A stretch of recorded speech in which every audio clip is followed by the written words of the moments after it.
నమస్కారం అండి. సినిమా 2 రోజుల్లోనే రిలీజు. చాలా టెన్షన్గా ఉంది, నెర్వస్గా ఉంది. ఇక్కడికి వచ్చిన మంత్రి గారికి, దుర్గేష్ గారికి, ఎంపీ చిన్ని గారికి థ్యాంక్ యూ సార్. మీ సపోర్ట్తో చాలా గ్రాండ్గా జరుగుతుంది function. Thank you sir, thank you so much. నా చేతులు కాళ్ళు వణుకుతున్నాయి, నిజంగా చెప్తున్నా. మాట్లాడేసిందంతా పెద్దోళ్ళు మాట్లాడేశారు. కానీ చెప్తా, 5 సంవత్సరాల తర్వాత, ఉప్పిన తర్వాత 5 సంవత్సరాల తర్వాత మళ్ళీ ఇంకో సినిమా చేశాను నేను. ఉప్పినకి నేషనల్ అవార్డు వచ్చింది, చాలా డబ్బులు వచ్చాయి ప్రొడ్యూసర్ గారికి, నాకు కూడా. ఇన్ని సంవత్సరాల టైం ఎందుకు తీసుకున్నారా అంటే అది ఓన్లీ పెద్ద సినిమా కోసం తీసుకున్నా. ఇక్కడే ఉప్పిన టైంలో నాకు విజయవాడలో చాలా మంచి అనుబంధం ఉంది. ఒక నిమిషం మాట్లాడేస్తాం, ఫటఫట్లాడతా. చరణ్ సార్ వచ్చేస్తారు నెక్స్ట్.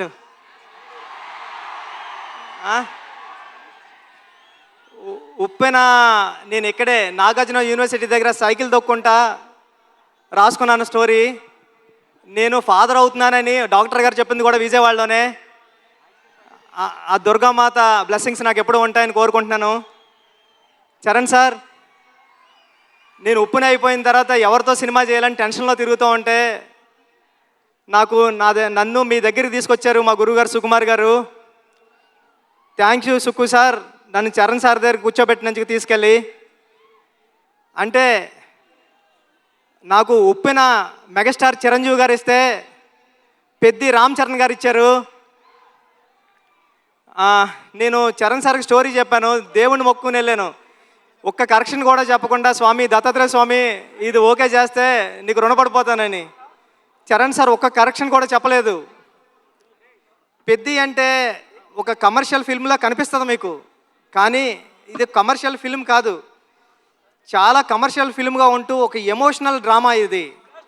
ఒక ఆటగాడి జర్నీ. అంటే ఆట అంటే ఇన్నాళ్ళు ఆట అంటే ఆకతాయితనంగా ఉంటుంది, కానీ ఆట ఏం తీసుకొస్తుంది ఒక మనిషికి? తన ఐడెంటిటీ తీసుకొస్తుంది, తన గౌరవం తీసుకొస్తుంది, తన చుట్టూ ఉన్న మనుషుల్ని కూడా మారుస్తుంది అని చెప్పే కథ పెద్ది. అంటే పెద్ది అంటే అలలా ఎగసపడిన మనిషి కథ కాదు, పడినా లేచిన మనిషి కథ పెద్ది. టెన్షన్గా ఉంది.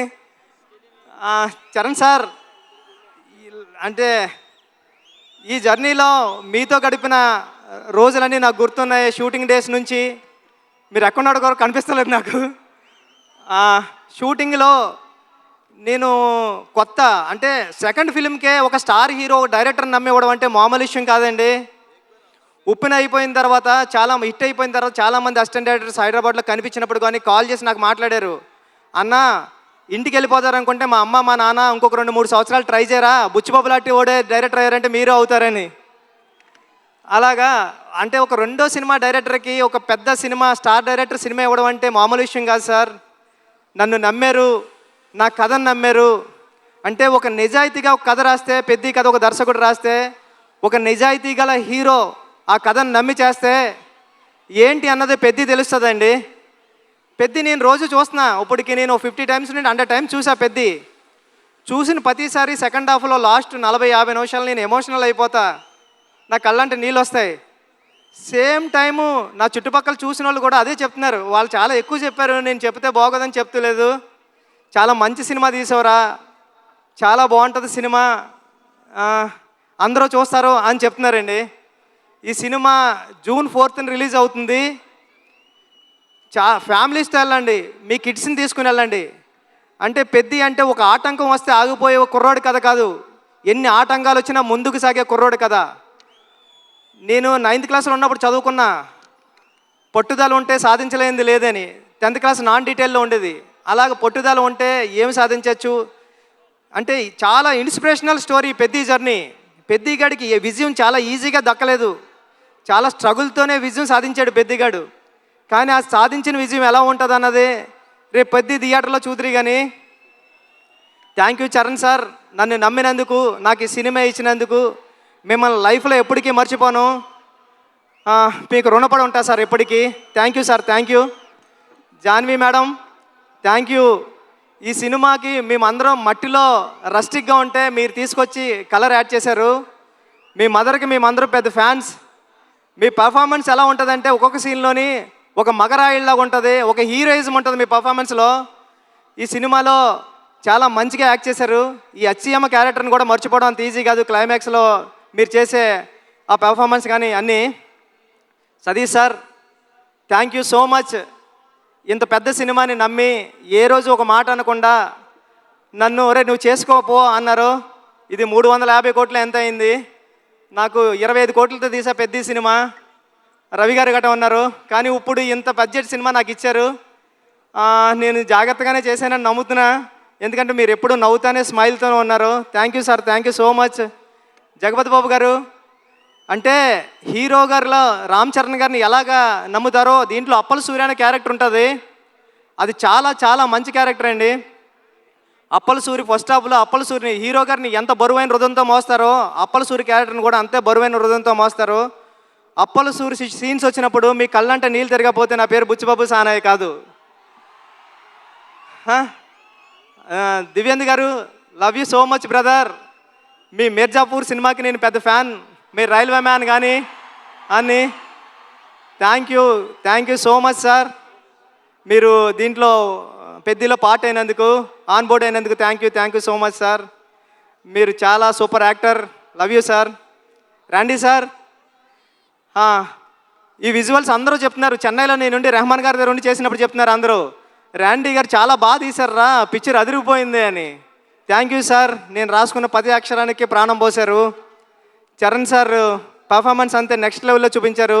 మీరు పెట్టే బ్లాగులు ఎంత బాగున్నాయంటే అది రేపు పొద్దున్న సినిమాలో ఆడియన్స్ అందరూ విట్నెస్ చేయాలని కోరుకుంటున్నా సార్. సార్ అవినాష్ కోలా గారు, థ్యాంక్ యూ. చాలా సెట్లు వేశారు, ఒక 20 సెట్లు వేశారు.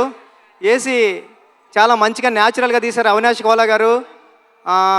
ఆర్ట్ డైరెక్టర్ అవినాష్ కోలా గారికి థ్యాంక్ యూ. ఏకాంబరం గారు, కాస్ట్యూమ్ డిజైనర్ ఏకాంబరం గారికి చాలా న్యాచురల్గా తీసుకొచ్చారు, ఆయనకి thank you. AR Rahman sir, మీ చికిరి రై రై రారా హలో హలో అన్ని పాటలు హిట్. బ్యాక్గ్రౌండ్ స్కోర్ మీరు కొట్టినప్పుడు చాలా స్టైలిష్గా చాలా మాస్గా ఉంది. Love you sir. ఈ సినిమాకి మీరు మ్యూజిక్ డైరెక్టర్గా చేయడం అన్నది నా చిరకాల వాంఛ కోరిక, అది తీర్చారు. Thank you sir. Thank you so much. Charan sir, మళ్ళీ once again love you sir. మీరు లేకపోతే బుచ్చిబాబు లేడంతే. పెద్ద మీరు నాకు ఇచ్చారు. లైఫ్లో ఎప్పటికంటే నేను మాట్లాడలేకపోతున్నాను, నా చేతులు తిమ్మిరెక్కుతున్నాయి సార్. అంటే నర్వస్గా ఉంది. జూన్ 4న ఈ సినిమా వస్తుంది. మీ ఫ్యామిలీతో వెళ్ళండి, మీ కిడ్స్ని తీసుకెళ్ళండి, చాలా బాగుంటుంది. చాలా ఎమోషనల్ అవుతారు, చాలా ప్రేమిస్తారు. పెద్దిని ప్రేమిస్తారు, పెద్దిని లవ్ చేస్తారు, పెద్దితో ఆడతారు, పెద్దితో పాడతారు. పెద్ది మీ ఇంటికి వస్తాడు, ఒరే భలే చేశాడు రా చరణ్ గారు అని చెప్పుకుంటారు. ఒక సెకండ్ హాఫ్లో 4-5 సీన్లు ఉంటాయండి. చరణ్ సార్ పెర్ఫార్మెన్స్ ఎలా ఉంటుందంటే మీ కళ్ళంటే నీళ్ళు రాకుండా ఉండవు. Charan sir thank you sir. June 4న థియేటర్స్లో కలుద్దాం, ఎమోషన్ అవుదాం. Thank you sir. Thank you so much. Thank you sir. Thank you. Buchibabu గారు, వెళ్లే ముందు I know you are very emotional already. అయితే వెళ్లే ముందు ఒక క్వశ్చన్. 10 సంవత్సరాల తర్వాత ఈ సినిమా గురించి జనాలు మాట్లాడుకునేటప్పుడు ఏం చెప్తే బాగుంటుంది అని మీరు అనుకుంటున్నారు? ఎలా చెప్పుకుంటారు? 10 సంవత్సరాల తర్వాత ఈ సినిమా గురించి గుర్తుంచుకోవాలంటే రామ్ చరణ్ అంతే. చరణ్ గారు ఈ సినిమా కథ ఓకే చేయడం అంటే మామూలు ఇష్యూ ఏం కాదు. రేపు పొద్దున్న మీరు స్క్రీన్ మీద చూద్దరు కానీ ఇలాంటి కథ ఒక స్టార్ హీరో ఓకే చేస్తాడా అని. స్టార్ హీరో ఎందుకు ఓకే చేశారు? ఒక కథను నమ్మితే ఆయన కూడా ఒక కథ నమ్మి మీ అందరికీ ఒక మంచి కథ, మన రూటెడ్ కథ, మన విజయనగరంలో జరిగిన ఒక కుర్రోడి కథ చూపించడానికి వస్తున్నామండి. Thank you sir. Thank you madam. Thank you Suma గారు. Thank you so much. మీరు చాలా బ్యూటిఫుల్గా ఉన్నారు. థ్యాంక్